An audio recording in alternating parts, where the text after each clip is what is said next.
Zach Sang and the gang.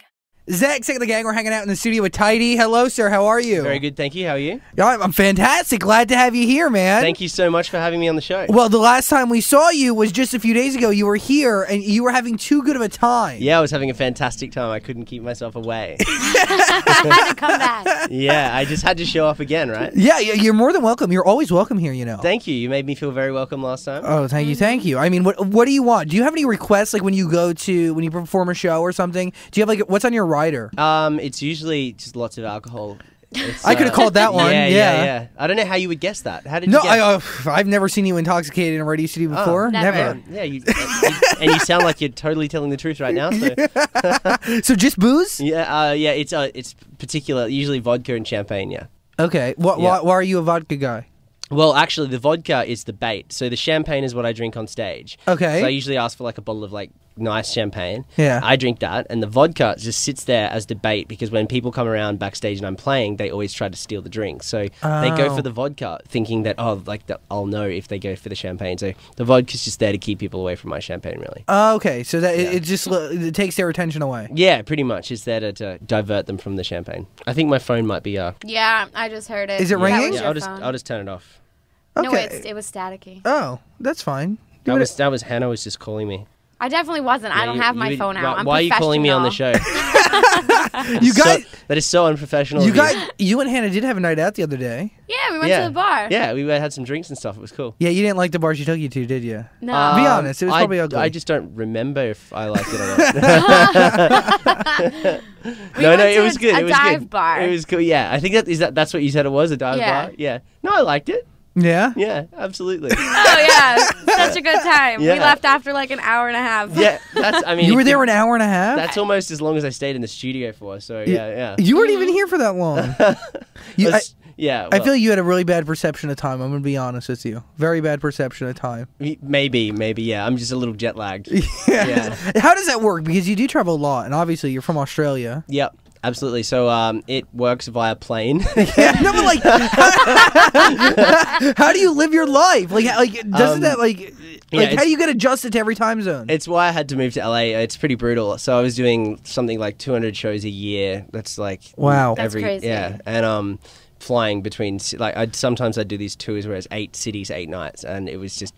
At the end, it was just killing me. So now I'm over this side of the world, and it's easier. Yeah, it's a little easier. How many miles do you have on your frequent flyer miles account? At one point, there was enough to go around the world a few times, and I used them to upgrade a lot. Yeah. Yeah. Wow. Do you have a number? I might how many use them to take Hannah on some journeys with me. Would you like to come? Yeah. Yeah, Cool. let's go. All right, We're gonna go. All right. Okay. She's all yours. Okay. Bye, Zach. Can I keep her? Yes. I mean, that must get crazy though. Do you travel with anybody or do you just go by yourself? It depends. Right now, my manager is traveling with me for this New York trip. I'm not trick. Ha! We got you. No. Yeah. So he travels sometimes. Sometimes with friends. It really just depends on what kind of journey I'm on. I mean, that must be. You have to travel with someone for the most part. That must get lonely. It does. Yeah. No. I often travel alone though. But yeah. That sucks. I sleep with a small fluffy rabbit that a fan gave me recently. So that kind of keeps me company. Cute. Yeah. I don't know if that's cute or sad. Yeah. I think it's a little bit of both. It's drenched in my tears. Yeah. It's like a sponge. Yeah. I mean, that's a crazy lifestyle, though. Yeah, it's pretty intense. I think I'd like to do a tour bus like bands used to do. That would be pretty cool. But in the DJ world, we don't really need to travel with equipment, so we just do they have everything there for you when you walk in? That's also on the rider. The alcohol was like one thing. The more important thing on the rider is the actual equipment that I use for the show. Yeah. One could argue that the alcohol is more important, but That's what I would argue. Yeah. So I just travel with my clothes and my music and my laptop and my bunny. So you don't need like your own what is it like? I don't know what they're called. It's not a turntable anymore, right? CDJs. Yeah. Yeah. Well, no, I don't know. That's on my rider, so the clubs have them and the festivals have them. I'm so and crazy that I'd have to come with my own. You want to know really? why? Because I feel like if I was using somebody else's, I'd have a bad show. Okay. Yeah. I wear only 2 different pairs of shoes because I feel like if I'm wearing like different versions of the shoes, then I'll have a bad show. If I'm wearing different headphones, I won't do well. If I'm talking into a different microphone that doesn't have my rainbow loom bracelet on, I won't do well. I'm that kind of person. I looked at that and I was wondering what that's doing on the mic. Somebody took it off a few days ago and I almost killed someone. Oh, did I not? Seriously freaked I out almost about killed it. He someone. almost cried. He cried in the corner for like an hour. Remind me not to touch the thing then. I also almost fired the person who took it because I was off. just picking things up in the studio before. So everything else except for the bracelet. But okay, all right, I'll leave the bracelet alone. I'm that kind of person. Do you have any like rituals? Like, what do you need to have a great freaking show besides alcohol? Well, one thing that a few of my fans know is I never wear shoes when I play. I always take my shoes off, and that was that came about when I was 18 and I played my first show. I went from playing to like 500 people. Then I was asked to play a show to 20,000 people in Holland. Wow. And I'd never played to a crowd that big and I was really nervous. And someone suggested take your shoes off and play in your socks. You'll feel like you're at home. And so, yeah, I did that and it worked well. So I think ever since it's kind of like maybe it's like an OCD thing now. I don't know. Maybe comfortable though. Yeah. It went wrong in Malta once though when I fell off the stage and then cut my foot on glass and the promoter had to carry me to the car and then we went to the hospital and it was terrible. God. Yeah, it was pretty. Stitches and all. Yeah, I played my last song in a pool of blood. It was kind of gross. Ew. Yeah. Oh, that's dedication. That's gross. No, I just didn't know the blood was there. Everyone was pointing at my feet. No, it just took me a while to realize. And I think the alcohol meant it was just like even worse. Yeah. Now, could you go like? I'm gonna be honest. I've never been to like an EDM or a show where it's just a DJ. Okay. Can you like break it down for me? Like, how does it work? Like, what do you do that's different than another DJ? Because I feel like the work and the presentation involved in that is obviously not the hardest. Because you're not singing, you're performing. I'm guessing in your own right. You don't want to hear me sing. Absolutely not. No. No. So all the music I play, or most of it, is my own music. Yeah. So there's that whole misconception with DJing. Like, I think for a while there, my dad still thought I was like a wedding DJ. Until he saw me play in Thailand for the first time. That was only like a year ago, and he saw me play to 20,000 people on the beach. Wow. Yeah, and so but with DJing these days, it's most DJs are playing their own music. Like everything I play is either my own edits and But yeah, the performance is it's less of like what a band would do. It's more about like set structure and keeping an audience's attention with the songs that you're playing, and also how you edit and mix them up on the fly and stuff like that. What are you doing while this is going down? Do you do the hands the, up, like the pose that you're doing I feel right like now? yeah, like that. Is that like the pose where people, the DJs, they put their two hands up and they go like this? I sometimes do like the rock band thing. Okay. Yeah. That's cool. Sometimes I don't know, what do you call it? Like the Superman maybe. Yeah. Superman. Yeah, I should start naming these poses. Yeah, Huh? you should. Yeah. Zach was doing the Richard Nixon. What's the Richard Nixon. The QB size. That's what I would do if I was a DJ. He was president in the 70s. I'm gonna go with. I'm gonna take that one with me on tour. I'll You try should- I'll yeah. try it out. I'll give it a run. Well, I just want to Zach sang every time you do it. That's all I Yeah. ask. I'll yell it out on the mic. Yeah, it should be Richard Nixon, but As long as you keep playing my song, I'll keep doing the Zach Sang that's sign. totally fine. I'll even wear a shirt with your name on it. I'll just sell Down. myself out like this. Oh my God, you sound just like me. I would do the same thing. I'll sleep my way to the top. It's fine. All right. Hannah just got really excited. Oh, woo! Oh my God. Just Okay. kidding. Awkward. But no, I mean, so it is hard work. Is there hard work involved in these shows? I think more of the work is involved in producing and writing the songs. So, being like I've played so many shows now, it's not so much hard work anymore. I don't even own a pair of CDJs. Like that's which is kind of weird. Like You just plug into somebody else's. well, yeah, every show now because I play so many shows. Yeah. I don't even need to. Do you travel with a backup laptop? Yeah, I always have my laptop and like a backup hard drive. Yeah. Okay. Yeah, but no, the shows is they're like less work and more about like perception of a crowd for me now. It's the hardest part is reading a crowd and knowing when and what's going to work. Yeah, do you change your setup? I mean, all you have the to do time. that? Every show is different. Yeah. So, for example, if I'm playing in somewhere like Vegas, I'm going to have an idea that they're going to want it because it's a very touristy kind of place. Yeah. They're going to want a lot more party tunes, a lot more tracks that have like a certain like a uplifting vibe. Yeah. But if I play like a big festival somewhere else, like say 40,000 people, where you really can't read a crowd that big, I play all my own music and just See how it goes. yeah, just get really like do whatever I want. Well, that brings me to my next question. A lot of people, they're fans of EDM, right? Do you consider yourself a part of that family?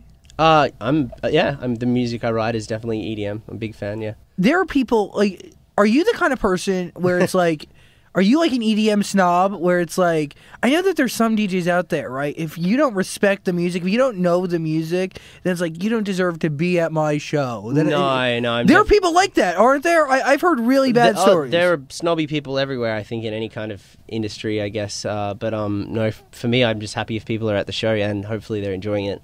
If there was actually, at my last show I played, there was this, it was in Seattle. It sold out. We had 2,000 people in this arena, and I took like a selfie with the crowd. Yeah. And then later on, I looked at the photo, and there was this one dude at the front just giving me the finger. so I zoomed in on him and Instagrammed just him and wrote like, Seattle, does anyone know who this guy is? Just like called him out. Because there's fans like that too, where it's like, if you like a song that happens to be EDM, they go, well, you don't know. You don't know the music. You don't know this. So get out. Yeah, like, why are you listening to this? Why are you at this festival? Yeah. They get so defensive of it. Yeah. Yeah, no, I'm not like that really, no. Because I came from a background where I was actually like a drummer in a rock band, and That's awesome. I was into punk rock. I have a Blink-182 tattoo on my wrist, so That's pretty cool. I'm not really like a genrelist. I'm not into just one sound. Yeah. And my new album that's coming out this year is all over the place. I have a song with Dashboard Confessional that isn't a dance track. That's cool. I just did an album called Hotel Rooms, and it's all orchestral stuff. That's awesome. Yeah, and the new single Stay with Dear Frampton. It's kind of like indie folk cross dance, so it's like a lot of her style heavily influenced with mine as well. So yeah. Is that what really sets you apart from everybody else? Is that you can really kind of do it all? I mean, I don't, obviously I don't know anything about, much of the other DJs out there. I don't know their background. But in your opinion, is that what sets you apart? Is that you can pick up a real instrument and you can actually play something beautiful? I think it's an advantage to know music. Music is a language. So if you can, I studied music. I have a degree in music. So if you can play an instrument or if you can compose, it's definitely a huge advantage to the songs you write. But it's not a necessity. There are some dance tracks out there that are pretty much just a beat and a loud bass line. And that kind of drives me crazy because it's starting to all sound the same now, I think, a little bit. That brings me to something else. EDM came, to the public's perception, super fast, right? Yeah. It was almost like it was overnight. Yeah, it did just blow up, didn't it? Yeah. I think, didn't David Guetta kind of start it? Yeah, he did. Yeah. Is there a fear in the back of your mind that it can go out as fast as it came in? It's not really a fear. No, I mean... Do you think about it at all? I have thought about it, yeah. I think if something blows up that quick, then it could deflate just as quickly. I think as long as people are innovating, it won't. It'll die off if people keep doing the same thing. And I am hearing a bit of that You right hear now. that, right? I mean, I play the songs all the time. I hear it all the time. And they are starting to sound pretty samey. Yeah. That does worry me. But I think as long as the people that are like being, mixing things up and being a little bit different, as long as they're shining through and getting a chance to show their music, then the genre or the EDM as a whole will stay around for longer. I think it's kind of interesting. It really, I mean, everybody's doing it now. Yeah. And there's even undertones. Doing it. There's even undertones to everybody's single. That it's I remember Demi Lovato. You saw this thing on our table. They came to. I'm stealing that on the way out. Yeah, it's yours. They came to me and they said, help us pick a single, and they gave me two options, and one was, I mean. They go, this one has an EDM undertone, it has an EDM flair, people are going to love it. Are they saying using the word EDM to sell the track? EDM. Well, it is I guess, would you say it's the biggest genre right now in America? The biggest, not genre, but like dance music is the...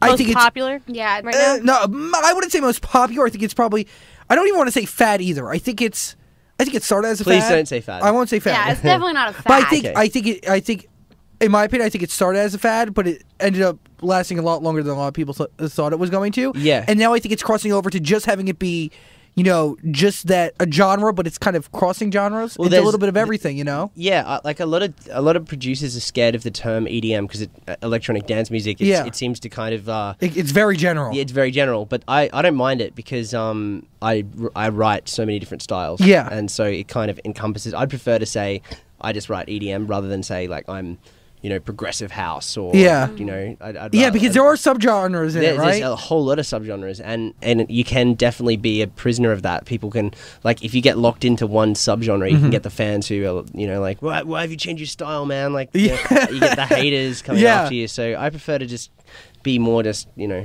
treated like a musician, I guess. What are your thoughts on these festivals that are coming around, like the Electric Daisy Carnival or whatever? Yeah, they're awesome, man. They're cool. Yeah, they're huge. They're like, they scare me. They scare you. Oh my god! I see the pictures of my friends go, and I see them in paint, and I'm like, oh, you're so dirty. What are you scared of about them? The massive amounts of people. Oh, I guess because I like get when I'm on the other side of the crowd. Oh yeah, so, you're not in the crowd of sweating, you know. Yeah, I don't want to be covered in other people's sweat. Yeah, sweaty paint not in that, mixture. Not in that kind of situation. Anyway. In a private setting, yeah.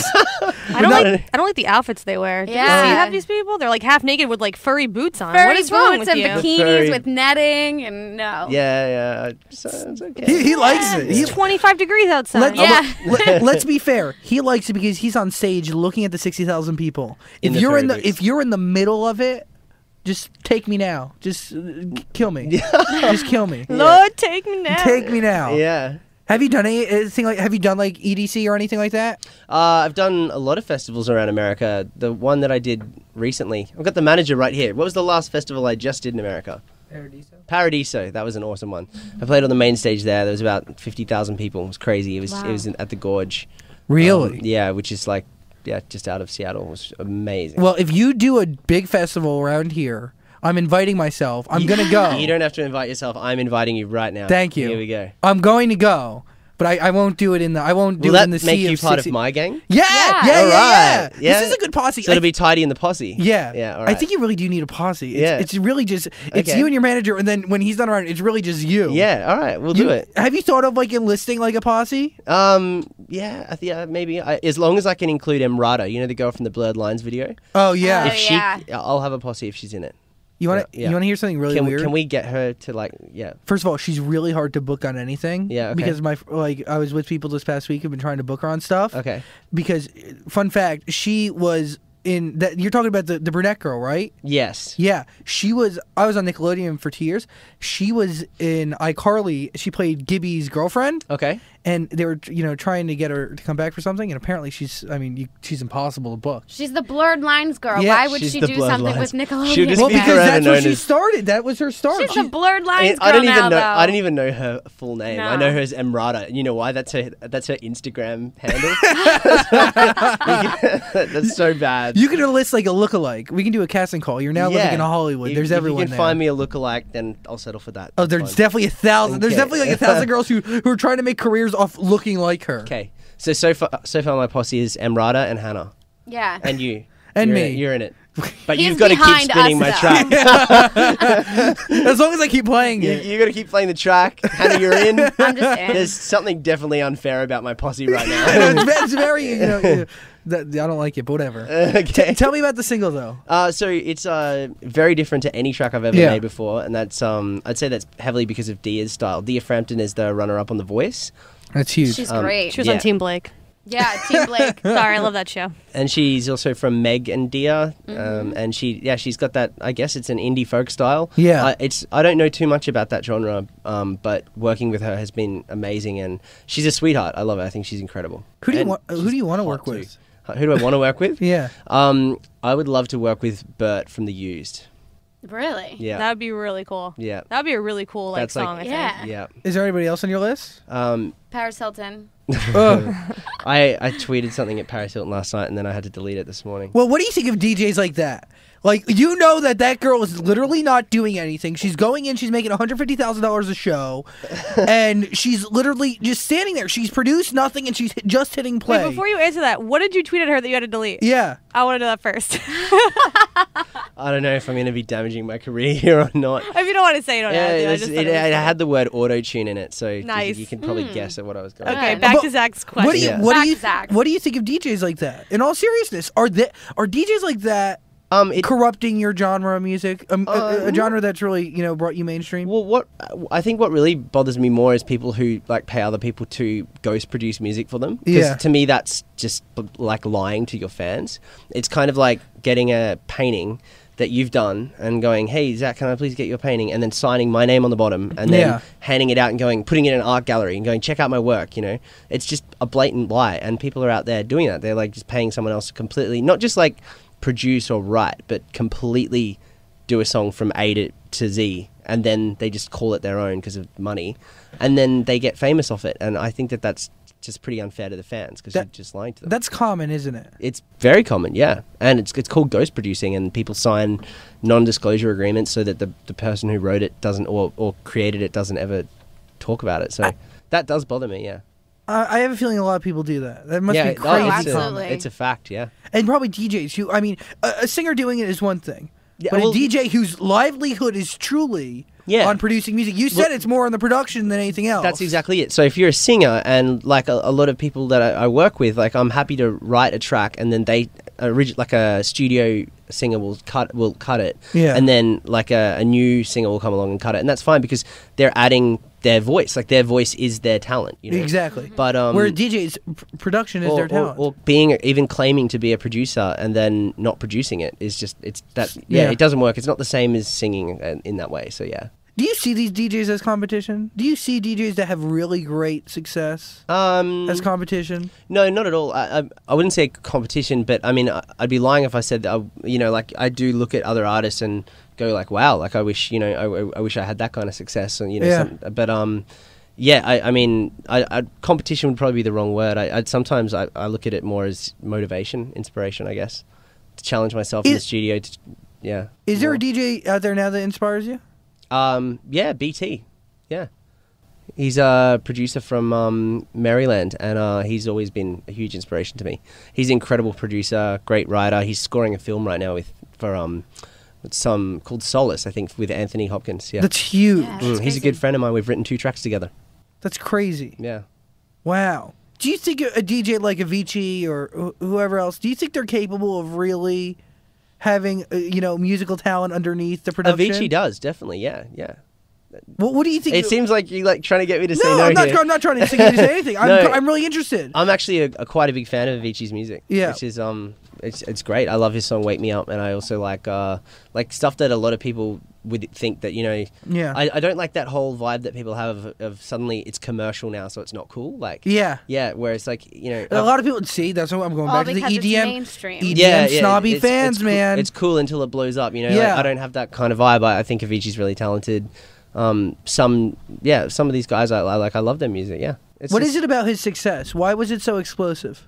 Very catchy tracks. Yeah. Yeah, really, really catchy, simple, and the timing is always a huge thing with the record as well. Like, if you tried to do a track like Levels now that it's already been done, I don't think it would work. Yeah. I think even if he tried to make a track that was exactly the same in style, he wouldn't do it. Like, it's been done. I think that's why he's gotten so polar opposite of what he's done in the past. Yeah. So I think it's important to change it up. But I mean, timing plays a huge role in the success of a record. Okay. And also how many times you spin my track on your radio show. Let's go back to your single. Yeah, okay. You think this single is it for you? Oh, I think I've said that about every track I've ever made since I was 15, so I've learnt the hard way not to say that about any record. Isn't that pressure, though? If you're making a track and then you sit there and you go, this is it. This single's it for me. Well, it's not like, it's never been for me about, like, this, like, trying to make a hit. Yeah. I'd be lying if I said I wasn't trying to make a record that appeals to the masses.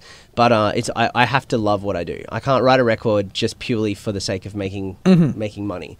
So otherwise, I'd just feel about it. I need to know that people like the record. So with this new track with Dia, it's definitely a totally different path to anything I've ever done before. But I'm in love with the record. I really like it. Is it crazy to you that you can sit there and think that you can take a singer and you can put her on a track, one of your tracks, right? Because it's half about the singer, half about the production. You can take a singer and you can really start a career for them. I mean, this could be huge for Dia. Yeah, well, the cool thing as well with the new album, a lot of the vocalists on the album are actually writers for big artists. Like, for example, Melanie Fontana. I have a track with her called Nothing Really Matters and a new one called Redefined. And she's actually more of a writer. She's written a track for Justin Bieber. That's cool. And also a few of them. So that cut, I wrote the tracks with them in the studio, and they turned out. I just kept them on the record because it's a great way to showcase the talent of these writers. Avicii does the same thing, doesn't he? He was doing that. But I can't listen to his songs and tell you who the singers are. Yeah, I'm not sure how he doesn't showcase the talent, does he? I don't really know his system of what he does. I'm not sure. I'm interested. I'm gonna go Google that. See, now you've got me interested on a whole genre, man. You've got me started on this. Well, now I'm interested. Yeah, all right. No, I'm really. This is great. What do you think of Stay? Do you like the record? Yeah, I love the record. Yeah, we love it. I think it's great. I guess I wouldn't be in the studio. No, you wouldn't be here if we didn't like it. And really, Alex. No, I love Alex. Alex is the best in the world. No, but seriously, we just like your manager. Yeah. Really? No, yeah. but all right. Where do I put the headphones? I think the single's really awesome, man. I think cool. Thanks, man. And you're great too. You're so talented. It's just I want to see your show. I'm very excited. Awesome. We're dude. going tomorrow. Are you going to come tomorrow? I think so. All right. I'll sneak. You think so? I'll sneak in. We do have to sneak him in. He's a baby. You're going to see the same version of me that you saw in the studio the other night when I would never have been allowed on air. Perfect. Yeah. That's awesome. Mm-hmm. I mean, when you're on stage and you're performing, what goes through your mind? It's just a huge rush. It's really cool. There's nothing more exciting than seeing people like going crazy to the songs that I've written. It's just it's a really great feeling because I spend months on these tracks. I spent 2.5 years on the album, so to see people dancing to it and having a great time is like it's the most intense feeling. It's 2.5 years on the album. Is that because you're traveling and you're doing 200 shows a year while you're trying to do an album? Yeah, that plays a huge role, the time restraints. Yeah. And also I wrote about probably 150 to 200 songs. I wouldn't know exactly, but if I went through this folder, I wrote hundreds of songs to get down to the 15 that have made the album. I can't even imagine how hard it is to narrow that stuff down. Oh, it's there's always arguments. There's always like good ones though, healthy arguments about which tracks are going to make it and what I like the most. And often I have like split minds. Like one day I'll really want one track, and you can only put 15 to 18 tracks on an album, so it's hard to narrow it down from 200. And 15 to 18 is still heavy. Yeah, unless I just choose to be the first person to ever release a 200-track album. I'm gonna put 175 songs on my album. 4 days of music. You'll be set for life. How do we pick a single? Yeah. It should be sold on an iPod. Yeah. It'll be sold on a crappy MP3 player. Yeah. Oh my god, that I think is a cool idea. You'll be the first to do it. You'll have enough singles to last you a lifetime. Yeah, true. Probably way more than you ever need. I don't know if anyone will actually. They'll probably listen to the first 3 and just go, oh, I don't know. Okay. Only 180 more to go. Yeah. This is going to be a long jog.